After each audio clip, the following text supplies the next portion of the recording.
வணக்கம். G3 செய்திகளோடு இணைந்திருப்பது எழிலிராமன்.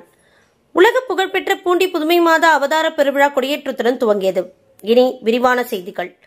தஞ்சை மாவட்டம் பூண்டியில் அருள்பாலித்து வரும் புதுமை மாதா தேவாலயத்தில் கொடியேற்று விழா விமரிசையாக நடைபெற்றது. கொடியேற்றத்தை கும்பகோணம், மதுரை மறைமாவட்ட பேராயர் அந்தோணிசாமி துவங்கி வைத்தார். பூண்டி புதுமை மாதா அன்னையின் திருவுருவம் பொறிக்கப்பட்ட கொடி ஊர்வலமாக எடுத்து வரப்பட்டது. ஊர்வலத்தின் போது பக்தர்கள் அனைவரும் தங்கள் வேண்டுதல் குறித்து அன்னையிடம் வேண்டிக் கொண்டு கொடியை தொட்டு வணங்கினர். பங்கு தந்தையர்களின் திருப்பலி நிகழ்ச்சியுடன் கொடிக்கு தூபமிடப்பட்டு புனித நீர் தெளிக்கப்பட்டு மரியே வாழ்க என்ற கோஷத்துடன் கொடி ஏற்றப்பட்டது. பூண்டி புதுமை மாதா பேராலயம் பலர் விரும்பி அமைதி தேடுகின்ற புனித இடமாக கருதப்படுகிறது. பிரிவினைகளை கடந்து அனைத்து மக்களும் ஒன்று கூடக்கூடிய இடமாகவும் பக்தர்கள் அருள் பணியாளர்களிடம் வந்து தங்களின் தனிப்பட்ட வேண்டுதலுக்காகவும் குடும்ப பிரச்சனைகளுக்காகவும் தொழில் சிறக்கவும் ஜெபித்து செல்கின்றனர். இவ்வாறு ஜெபித்து ஆசி பெற்றவர்கள் மீண்டும் மீண்டும் வருவதோடு மற்றவர்களையும் அழைத்து வருகின்றனர்.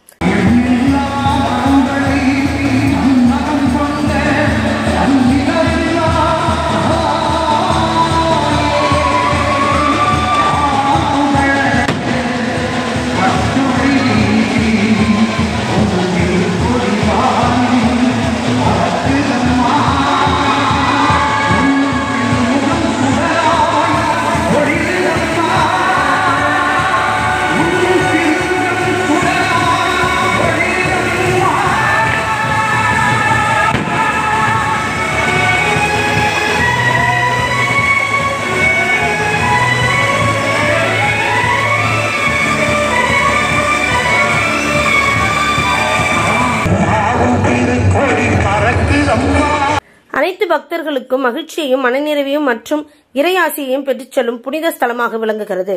கொடியேற்றத்துடன் துவங்கிய பூண்டி மாதா ஆலய திருவிழாவில் ஆயிரக்கணக்கில் கிறிஸ்தவர்கள் மற்றும் பிற மத மக்களும் கலந்து கொண்டு பிரார்த்தனை மேற்கொண்டனர். G3 செய்திகளுக்காக மாநில செய்தி பிரிவிலிருந்து ஒளிப்பதிவாளர் அருண் சுபாஷ் உடன் மா மதிவதனன்.